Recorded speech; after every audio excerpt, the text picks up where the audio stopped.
təhlükəsizlik qaydalarına riayət edin.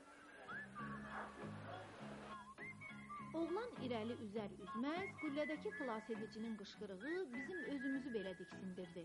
Sən demə, qadağan olunmuş ərazidən keçənlərə nəzarət biz düşündüyümüzdən də güclü imiş.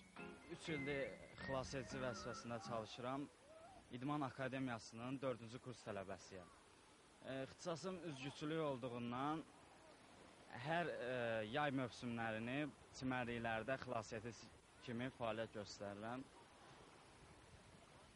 İşin xoşuna gəlir, zövq alırsan işindən? Maraqlı işdir. Hər gün təzə bir nəsə öyrənirik.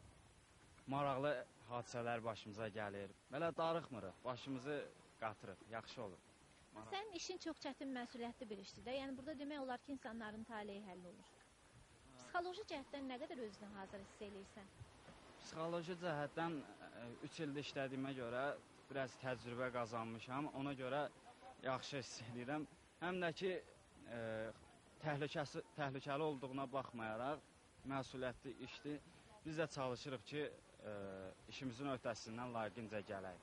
İnsanların həyatını təhlükədən qoruyaq. Həm də ki, təhlükədən qoruduqda öz həyatımızı da təhlükəyə atmış oluruq. Yenə də çalışırıq ki, hər iki variantdan yaxşı layiqincə çıxaq. Əvvəl gələndə qorxurdun? İlk dəfə işləyəndə qorxurdum, həyəcanlanırdım. Kimsə əlini nəzə tərpədəndə bilirdim ki, kimsə boğulur, nəsə bir hadisə baş verir. Çox həyəcan keçirdirdim. O da işdə, bizim işimizdə ən pis olan bir şeydir də. Xilas ediciyə lazım olmayan bir şeydir. Xilas edici ürəkli olmalıdır ki, kimsə batanda gedib onu ürəklə xilas etsin. Ona görə həm də elə olanda yaxşı işin öhdəsindən gəlmək olur. Elə bu an söhbətimizi yarıda kəsməyə məcbur olduq. İstirahət edənlərdən kimsə qadağan olunmuş ərazini keçərək az qala suda boğulurdu. Faiq digər xilas edici Kənanla birlikdə dərhal skuteri işə salaraq onun köməyinə yetişdilər. Gənc oğlanı sudan çıxararaq ona ilk yardım göstərdilər. Və nə yaxşı ki, hər şey yaxşılıqla bitdi. Burada daha çox sözə baxmayanlar yaşlılardır, yoxsa gənclərdir?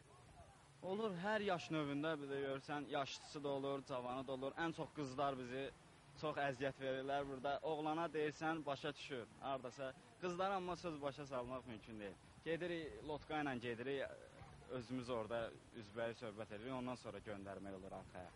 Yəni qadağan olmuş xətti keçirir. Qadağan olmuş xətti keçirlər.